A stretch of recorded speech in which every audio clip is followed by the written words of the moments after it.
nous sommes de retour sur le plateau de la Grande Team. Merci d'être avec nous, merci d'être aussi nombreux à nous suivre tous les soirs de la semaine, donc du lundi au vendredi de 20h30 à 22h. Nous sommes en direct et vous avez votre mot à dire. Vous avez la parole dans cette émission et vous pourrez utiliser ce droit, oui, dans quelques instants, puisque on va vous poser une question. Je vous donnerai le top départ, mais on parlera de la Copa América. Léo Messi va-t-il enfin remporter la Copa América? Vous aurez l'occasion de vous exprimer en nous appelant au 27 21 59 93 99. Mais pour l'instant, eh bien, nous allons accueillir notre invité de la soirée. Et la Grande Team reçoit ce soir le team manager du Sili national de Guinée. Accueillons comme il se doit, monsieur. Bonsoir. Allez, installez-vous. Voilà. Hop. Bon. C'est bon? On est bien? On est bien. On est bon? C'est bon. D'accord, super. Eh bien, bienvenue sur le plateau de la Grande Team. Merci. Alors, monsieur Ali Touré, team manager donc, du Sili national. Tout à fait. Que nous vaut le plaisir de vous savoir en terre des Burnies? Bah écoutez, je suis un peu en Côte d'Ivoire pour des vacances un peu. Et puis en même temps, je profitais de vous rendre visite pour essayer de parler un peu de l'actualité, on va dire mondiale, concernant le sport aujourd'hui. Absolument. Donc des vacances. Bon, ça se passe bien les vacances? Ça va. Ça va? Ça va. Je suis content. Très bien. Bon. Alors, vous êtes le team manager, donc je le disais il y a quelques instants. En quoi consiste votre rôle concrètement? Ben, écoutez, le team manager, c'est un peu l'organisation de l'équipe nationale, à savoir la logistique avant les rencontres. D'abord, bien avant, ça démarre à partir de la convocation des joueurs en équipe nationale. Et après, préparer toute la logistique pour les déplacements. Donc on arrive, il y a les hôtels, il y a les billets d'avion, il y a un peu la mise à disposition des joueurs au niveau du sélectionneur. Donc c'est tout un vaste programme qui démarre pratiquement 1 ou 2 mois avant la date du match, enfin de la rencontre, et puis bon, qui s'achève peut-être 2 ou 3 jours après le match, parce qu'il faut que les joueurs regagnent leur club. Et donc à partir de là, ça aussi, il faut respecter les délais CAF et FIFA pour le retour des joueurs, qui est de 48 heures quand c'est sur le même continent. D'accord, donc grosse responsabilité quand même. Oui, beaucoup de responsabilités, c'est vrai. Il ne faut pas se tromper. Alors, la Guinée fait partie des pays qui regorgent vraiment de talent en termes de football. Pourtant, c'est un pays qui est toujours à la recherche de sa première CAN. Comment est-ce possible? Bon, c'est un peu un problème d'organisation. C'est un peu, justement, d'où, depuis l'arrivée de cette nouvelle fédération, vous avez vu que le ministère met beaucoup de moyens pour que, pour une fois, n'est-ce pas, parce que depuis cette génération du AFIA 77 et après la génération des Pascal Finduno et, si vous voulez, des Titi Camara, nous avons eu du mal à avoir, c'est vrai, un 11 national, à même de rivaliser avec ce qui s'est fait de mieux en Afrique. Mais depuis un moment, nous essayons, n'est-ce pas, de monter une équipe. Et je pense que la prochaine CAN, nous serons assez compétitifs parce que vous avez vu que nos locaux, au Chan, ont quand même terminé 3e, ils étaient à 2 doigts de jouer une finale. Donc c'est la 2e fois après celle de 2016. Donc je pense que sur ces 4-5 dernières années, l'équipe guinéenne se positionne, n'est-ce pas, pour essayer, n'est-ce pas, d'avoir une campagne africaine. Alors, est-ce que vous pensez qu'il y a eu une mauvaise transition entre l'ancienne génération, si je puis m'exprimer ainsi, et la nouvelle génération? Oui, il y a une très mauvaise transition, parce que vous savez que, contrairement à la sous-région, la Guinée n'a pas de centre de formation digne du nom, comme ça se fait par exemple au Mali, en Côte d'Ivoire. Nous sommes en retard là-dessus. Heureusement, est arrivé un mécène assez important. Je vais parler du président de la Fédération guinéenne de football, Mme Antonio Soare, qui a monté un centre de formation digne du nom. Donc, si vous voulez, c'est à partir de tous ces éléments-là qu'on pourra travailler sur du long terme et puis pourquoi pas sortir des joueurs capables de jouer ces compétitions, parce que on manque de joueurs formés. Et ça a pesé pendant très longtemps, parce que même la génération des Pascal et de tout ça, c'est parce qu'ils ont été un peu formés en Europe, les Titi Camara, tout ça. Mais sinon, des Salamso, on a eu des grands joueurs qui n'ont pas fait de centre de formation. Et arrivé à un moment, sur du long terme, dans une compétition, on paye cash. Quand on n'est pas bien préparé, souvent on paye cash. On a senti un essoufflement lors des dernières rencontres du Sili national de la Guinée. Comment vous pouvez expliquer ça? Bon, après, c'est le choix des joueurs. Il y a des joueurs, vous savez qu'on n'est pas assez fourni comme certaines sélections. Donc, ça tourne autour d'une vingtaine, une trentaine de joueurs entre guillemets, de haut niveau. Et dès que ceux-là sont blessés ou sont un peu en baisse de forme, forcément, ça se ressent sur nos performances. D'où, justement, cette formation-là pour amener plus de jeunes joueurs, de bons joueurs, à atteindre un très, très bon niveau pour pouvoir nous permettre d'aller chercher les résultats escomptés. D'accord. Alors, parlons de la prochaine CAN. Comment vous l'envisagez? Quels sont vos objectifs également par rapport à cette prochaine CAN?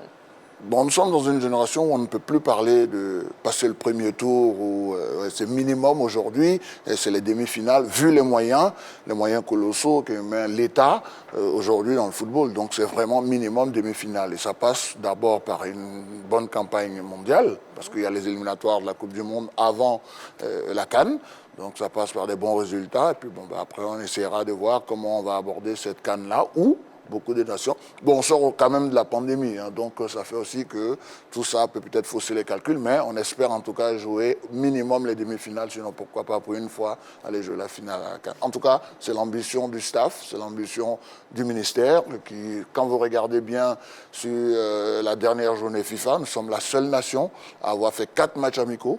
N'est-ce pas, avoir fait 4 matchs amicaux et pas des moindres, parce que nous avons joué quand même contre la Turquie, qui est à l'Euro, même si elle s'est fait éliminer assez rapidement.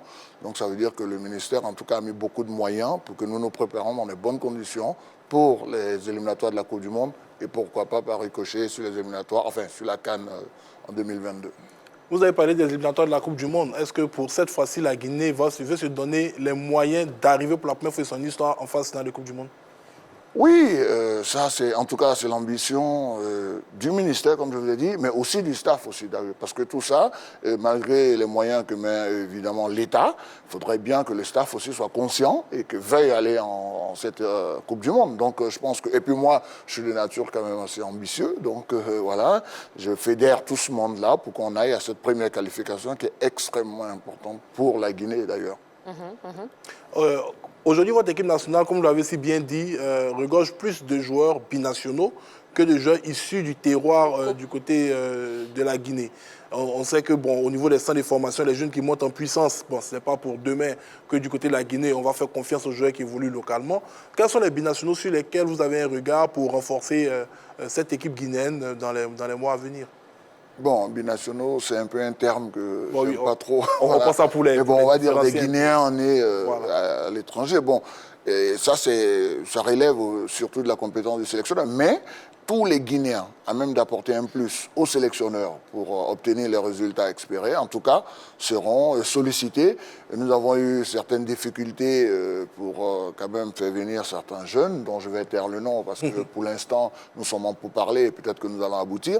Mais c'est vrai que c'est une tâche assez difficile pour convaincre ces binationaux, surtout quand ils ne sont pas préparés, au fait. Parce que la préparation passe par des résultats, par une certaine pérennité. Ils se rendent compte que la Guinée est beaucoup absente, nous bricolons un peu, appelons les choses par leur nom, et ça n'encourage pas. Et c'est depuis ces 2-3 dernières années que nous essayons de préparer vraiment, enfin ressembler à une sélection digne du nom. Donc, on va finir par faire les yeux doux à ces Guinéens nés à l'étranger.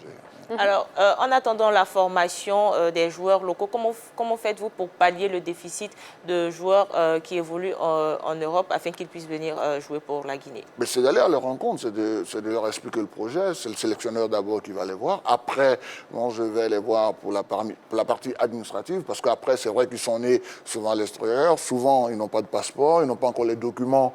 Ils sont soit guinéens de mère ou de père, ou même de 2 parents, mais qui sont arrivés très tôt à l'extérieur. Donc tout ça, il faut mettre la partie administrative. Et là, c'est de mon domaine, parce que quand l'entraîneur choisit un Guinéen né à l'étranger, après, c'est à moi, via la Fédération guinéenne de football, de mettre la partie administrative en place pour qu'il n'y ait pas, évidemment, de fausses notes, pour qu'il ait ces documents qui l'autorisent à prendre part, justement, à la sélection guinéenne. Donc c'est vraiment... Donc on va vers eux, on leur explique notre projet, on leur dit que c'est leur pays, c'est leur nation, ou c'est la nation de leurs parents, parce que souvent ils ne connaissent même pas. Et puis bon, on essaie à travers nos discours de les inciter à venir jouer pour la Guinée. On réussit tant bien que mal, mais c'est vrai que ce n'est pas facile. Alors, Monsieur Ali Touré, il y a aussi cette CAN qu'organise la Guinée en 2025, juste après la Côte d'Ivoire. Oui. Alors, comment ça se passe au pays par rapport Très bien. à l'organisation? Moi, j'ai une confiance aveugle et j'ai foi en ce que fait le gouvernement. Je pense qu'on va arriver à organiser cette CAN-là en 2025. J'ai une confiance aveugle au gouvernement qui n'arrête pas de multiplier les réunions pour se préparer déjà, et ils ont commencé à rencontrer déjà des investisseurs.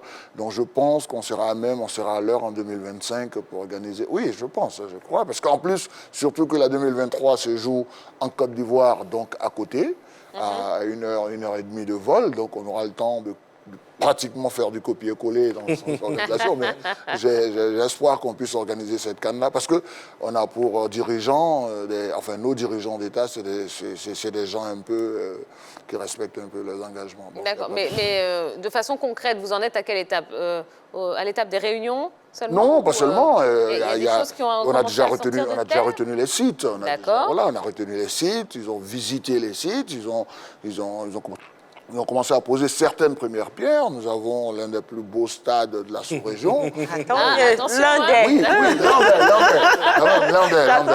Oui, j'étais l'un des. Donc, je pense qu'on travaille bien là-dessus. Maintenant, c'est vrai que c'est un très, très vaste projet. C'est vrai qu'une CAN, c'est autre chose. À 24 ans.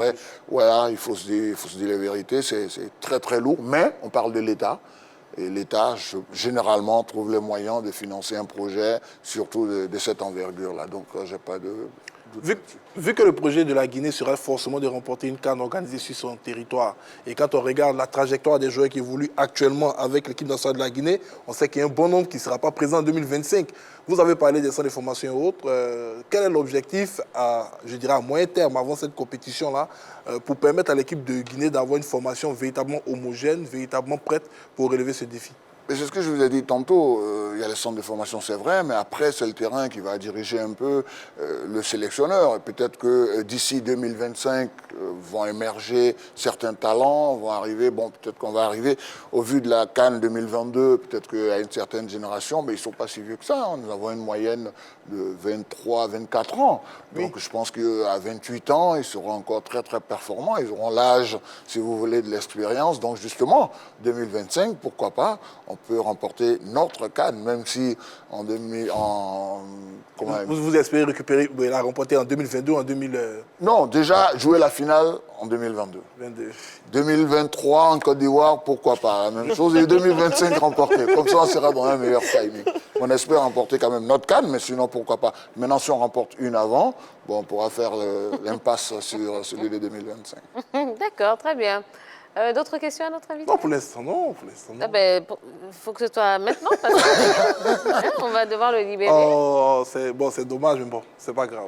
Ce sera pour la prochaine. Alors, Monsieur Ali Touré, vous reviendrez sur notre plateau. Oui, c'était un plaisir. Voilà. Surtout que je vous suivais en coulisses. C'était assez animé, surtout sur le passage de l'OM, le club où c'était très, très... Oui, je vois que vous avez de brillants journalistes, enfin d'intervenants, et c'était bien dit. C'était bien tourné, tout ça.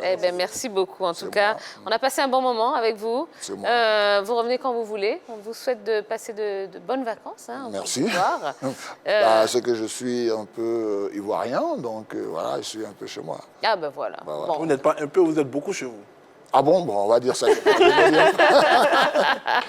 Allez. Ok.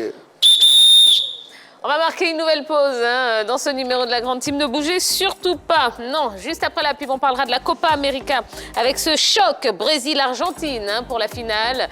Et justement, ça nous emmènera à notre question LGT. Lionel Messi va-t-il enfin remporter la Copa América? Vous aurez l'occasion de nous appeler en direct dans l'émission au 27 21 59 93 99, 27 21 59 93 99.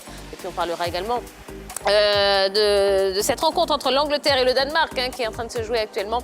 On vous dira tout ce qui s'est passé, alors ne bougez pas.